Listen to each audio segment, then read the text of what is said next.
Hello and welcome to the live stream with Chris Rini. Hello everyone. Thanks for joining me. It's nice to be here, and I especially want to thank George Lord Chungus Supreme for making this request. Let me read it out exactly. It's in all caps, but I will not shout it. Let's see.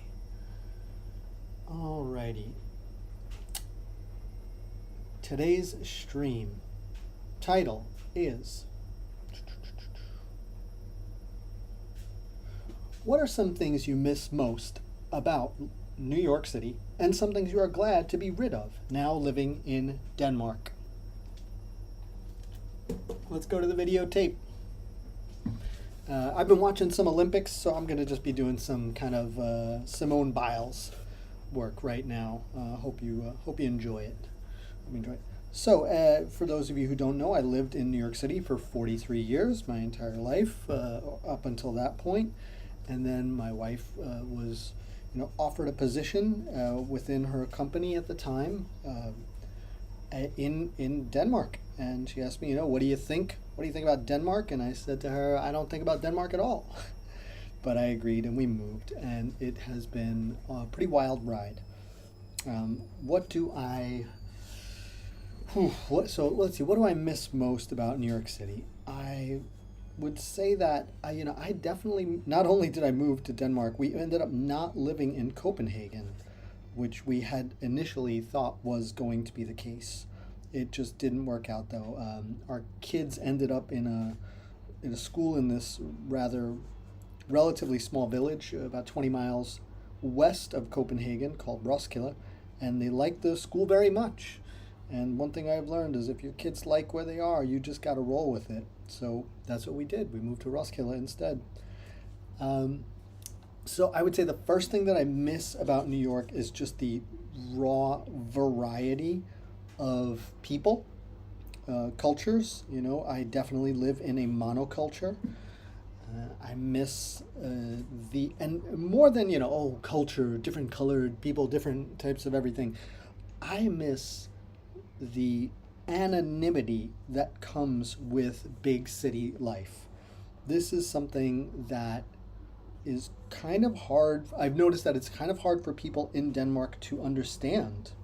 But when you are in a city of 8 million people, you can walk 10 minutes in any direction and be a different person. You can just be in a different neighborhood, a different reality, and especially if you take the train for any distance of time. I remember when I was a young man living in my first apartment in East Harlem, and I would take it home from the West Village. I'd get on the 6, and I'd take that up to 116th Street. That was my stop.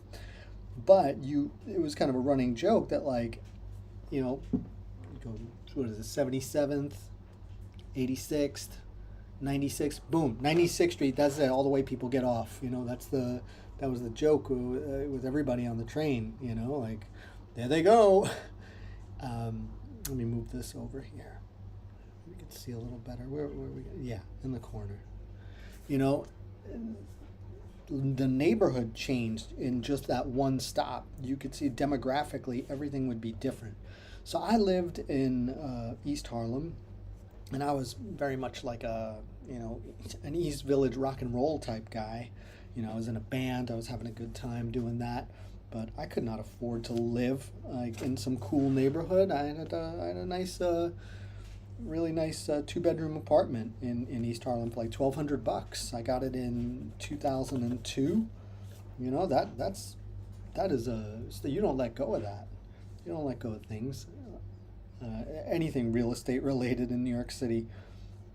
So that was, and I could easily just be a different person in the West Village, in East Harlem, or in, say, Williamsburg or Greenpoint, where I had my group had our music studios. And here in Roskilde, it's, the whole ass village is here, and people recognize me. You know, they're like, "Oh, hey, what's up?" And man, if you're in your 40s and you're just literally only meeting new people every single day of your life, there comes, you kind of hit a saturation point where it's like, I remember lots of faces, but not all of them. I remember some names, but not most of them.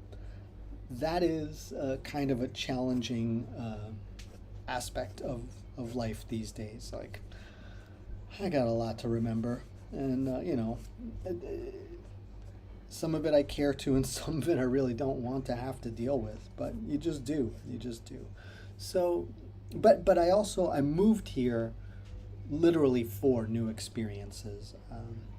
I wanted to stay young longer. I wanted to lengthen my life, and by doing new things, it forms new synapses in your brain, and it literally keeps you younger. It makes time pass by a lot more slowly.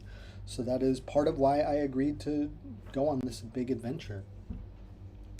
So I would say that I literally miss, 8 million people. I miss living in a city just chock full of humanity where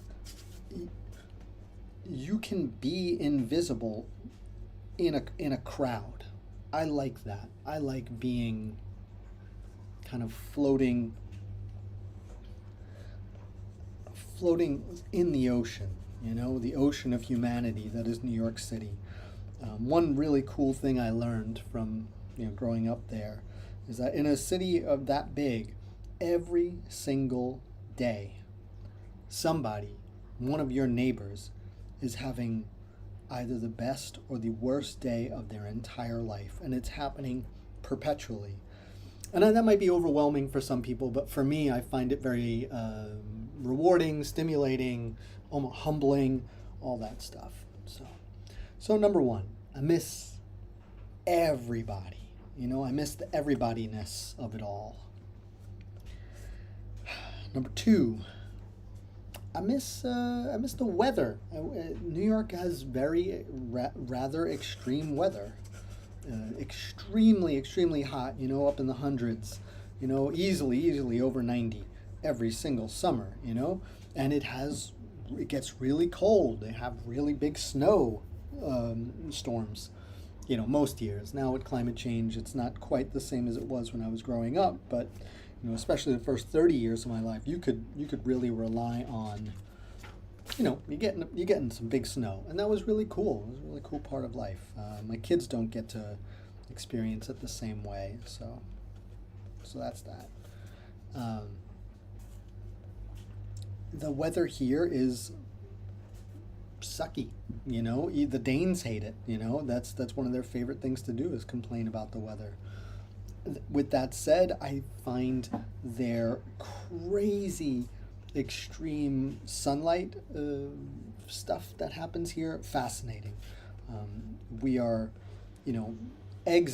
just starting to exit the extreme light time of year, but it'll last for probably another 2 months. In June, that's it, like 17 hours of light or something like that, 18 hours of light. Oops, I'm drawing on my backing sheet. That's a mess. Let's see, what are we going to do? I want to draw a different image. Oh, that's great. I got a great one. Simone Biles, an Olympian. I'm going to be doing some slightly different imagery these days, but the cool thing is that the thing that brought me to all this, MMA, the concept of motion is going to stay, and it's going to be a consistent component in my work probably forever.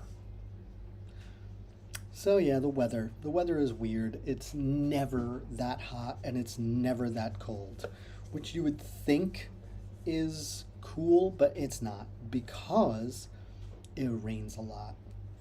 And the worst part of the weather here, I'm not saying the light, because the part of the light where like you get 6 hours of light per day, that's rough. 6 or 7 hours or something. But the hard part is that it is gray. It is so gray here. It's unbelievable. I can easily go 4, 6 weeks once November rolls around without seeing the sun. That is not nice. How else are you gonna put it? That is not nice. Yeah, I noticed it the first year we were here, and I was very diligent about going in the water every day. I was very diligent about eating herring because what that has is a lot of vitamin D, which is what you need which is what the sun gives you, and you need to supplement that. I know a lot of people take supplements. I didn't want to do that if I didn't have to. So I ate a lot of herring, and I did ice swimming. That was wild, but I loved it. I absolutely loved it. You know, one of the nice things about living in a village is that I live a 10-minute, or now maybe a 15-minute bike ride away from a lake. And it's like, all right, well, like, you know, you can't wish for a place to be what it isn't. That's like the path to misery, you know? Just gotta love it for what it is.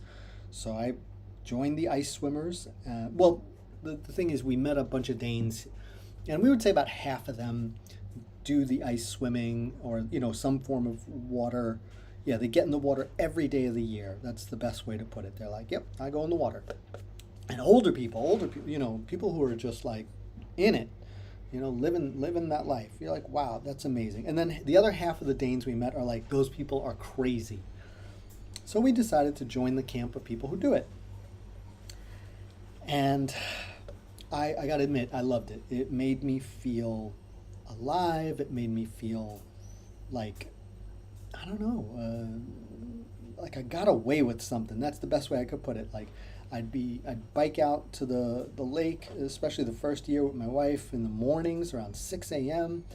And we, you know, get in the water. You don't put your head in. You just go in. You know, it's a very deep lake. Tread water for 2 minutes. You get out, and I would feel amazing.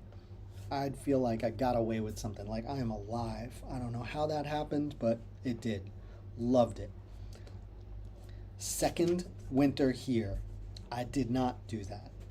I was more into getting more sleep. I was not so diligent about eating, you know, a diet that was maximizing vitamin D. And I 100% in January got hit with like that Scandinavian Nordic depression. And it was rough. And the hard part is that, you know, if you're not going in the water every day, it sucks. It sucks to get in there and try to do it. I did not like it one bit, but I did it, and it did help again. So this year I am mentally preparing to, you know, get back in the water. I do some triathlon type stuff. You know, like 1 hour triathlon, 15-minute bike ride, 15-minute run around the lake, 15-minute swim across the lake. And that feels really good. It feels like I'm taking care of myself. I'm doing some cardio, out in nature. I'm doing things that are, you know, just damn good for yourself. So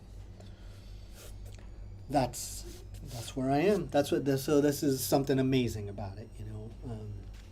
There's this story that we tell in my family.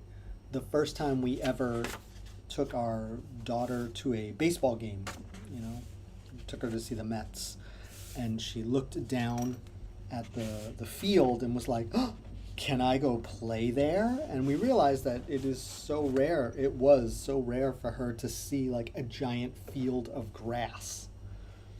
Like it was just foreign. And it was kind of like, you know, a little depressing, where you're like, ooh, this kid just has no idea what it's like to have so much nature all around. So now my kids are growing up in this way that is totally different from what we expected. They're growing up a different way than I grew up. I kind of love that. You know, in the beginning when we had kids, I was really hyped to be like, yeah, they're going to be city kids. It's going to be awesome. And now, you know, my kids are just getting a different experience than I did growing up, and that's pretty cool too. And now that I mean, it's a good one. It's not a bad one. So, I love the weather. No, I don't. No, I love the closeness to nature. It's something I didn't grow up with. Um, so that, yeah, that's really neat. There is a nice forest about a 25 minute bike ride away. Absolutely love going there. Um, there's a little small beach, and it's a pretty quick hike there, and it's a great way to spend a day. Great way to spend. We spent one really nice day of the summer, because we don't get warm weather. We don't get 85, 90-degree weather. It's never been 90 degrees. I don't even know if it's been 85 degrees since I've lived here more than once. So you just gotta get out. Like, if the sun is out, that's enough. So that's an interesting thing to learn, come to grips with. Let's see. Here is something else that I miss a lot. I miss the food. New York City is, exceptional for food. Copenhagen is renowned for having, Noma, which, if you're watching that show, The Bear, which I did recently start, the chef Carmi, that is the place where he like cut his teeth. Noma. Was here in Copenhagen. I guess it's closed. I never went there. But what I really like in New York is the abundance of amazing food at every level, and that's something that I think doesn't get enough love in the grand scheme of what's good to eat and what's really exceptional. Like, when I used to work my old day job as a bookkeeper, and I would be commuting there from Harlem, every day I would pass by 3 different Mexican families who set up their little tamale stands on the corner of 3rd Avenue and 116th Street. And every family has their own recipe, their own flavor that they make. And I would stop by all 3 of them because one made the best verde, one made the best mole, and one made the best, the vegetarian one that has got like that kind of spongy cheese and a jalapeno and a little slice of tomato. Now it's escaping me. The rajas. That's what they used to call it. So yeah, that's something that I missed. Like, and they were $1. $1. I would buy like 5 or 10 and show up at work and be like, "Hey, everybody, who wants a tamale?" That was great. That was exciting. Oh yeah, I got it when she sticks the landing. So yeah, let's see, the weather, the food, those are things where, like, I miss what New York City had. I'm gonna try really exaggerating her pose now when she sticks the landing. Now, what do I like? What do I like about living here? This place is extremely safe. My goodness, it is absurd. It's actually absurd how safe and relaxed everything is. My wife could get on the train at night, go home alone, maybe even put her headphones on, but hopefully she doesn't, because you can't lose your edge, but you see kids do it. She has told me this. I don't think I've ever noticed it, but kids get on the train in the evening, right? And they set an alarm on their phone for when their stop is, 15, 20 minutes away, and then they they go to sleep, and then their alarm goes off 2-3 minutes before they hit their stop, and that's it. They're ready. They're there. There is a level of relaxedness here that is pervasive. It's Denmark. It's laid back. Like, bad things generally are not happening on the regular. That is exceptional. I feel so fortunate to get to experience this. My kid walks, my daughter will, she's ready to go to school and I'm not ready to, I'm going to walk there myself. It's no big deal. She's 9. It's not a big deal. She wants to be kind of independent and I can let her do that. I have much less fear than I would in New York. So that's cool.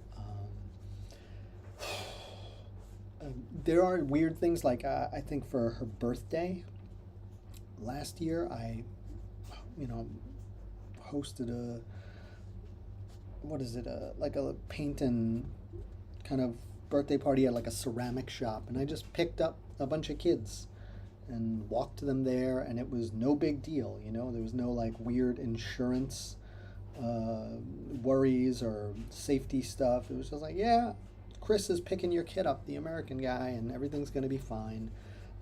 That's nice. That's nice.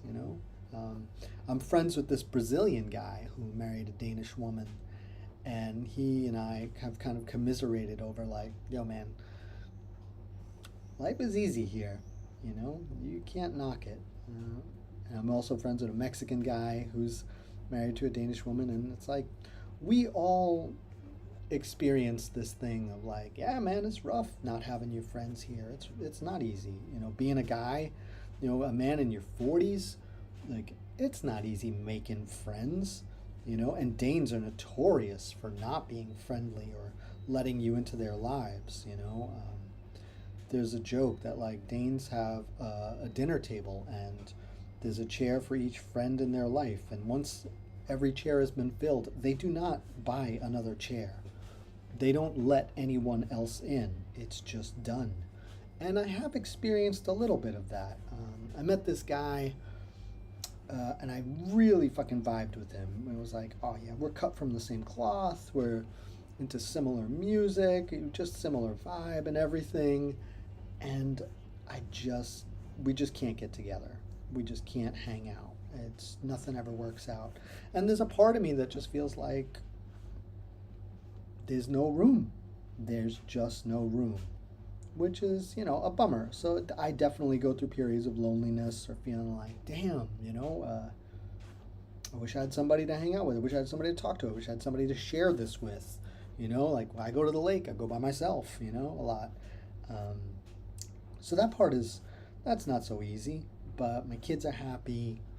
They're doing great. We put them in a Danish school and they learned the language. They are capable of just functioning as like a regular kid here. I'm so proud of them. They did that on their own. I did not help them learn Danish. I know mine is virtually non-existent. I'm sorry, you didn't get to see me do the feet. There we go. So yeah, the weather and the food. Oh, let me tell you, the food here is pretty lame. It really is. It is mid all around. It's no other way to put it. It's not the kind of place where you feel like, I know there are some like special amazing restaurants, but the fact is like I want really good stuff that is not like pretentious and not, it's not necessary for me to, I don't know, make a reservation and experience something good. There's a food hall in Copenhagen that's pretty badass. I like them. That's cool. But it is a little tough to get like really good food that tastes good. Like everything is very mid. I'm sorry. We got Thai food, and it was just unbelievably lame. And the guy, the restaurant owner, he had married a Thai woman, but it has just been dumbed down for Danish palates. They don't like spicy stuff. They're big, meat and potatoes kind of. That is their thing. The national dish, if you could call it that, is this kind of sandwich type thing. It's an open-faced sandwich called smørrebrød. And that's pretty cool the way they do it. It's a open-faced, like a dark rye bread, which has like a little tower of toppings. It could be like hard-boiled egg, pork, watercress, arugula, what is shrimp, roasted peppers. They actually do a really nice job with the small bowl. That's something they kind of, you could see they take pride in that, and that's neat. The only issue for me is that my wife has celiac disease, and that is not an option for us ever. So I don't really have many opportunities to eat it. One really nice thing that I found is that the one of the chefs who created Noma, their signature, their like most famous restaurant, he created a ramen joint called Slurp. It's in it's near Norport Station, and that is I love ramen, and that is a great spot. There's always a line to get in, and I'll bite the bullet. I will wait online, and it's expensive. My goodness, what is it? About $35 for a bowl of ramen. It is expensive. Yeah, it's like 250 kroner, I think. You got to divide everything by 7 to get an idea of what the exchange is. Yeah, that is not. It's not pretty. It's not pretty what you're paying to eat here. So I cook most of our meals. This is a decent sushi place. They seem to like sushi here. I really like the way this one's coming out. I hope you do too. So yeah, the food is pretty. It's a tough one. Food is a tough one. I'm trying to get this angle down for this face. She's got such an interesting pose here. She's kind of like her neck is tilted up, but her chin is up as well. Yeah, there we go. Something like that. There we go. There we go.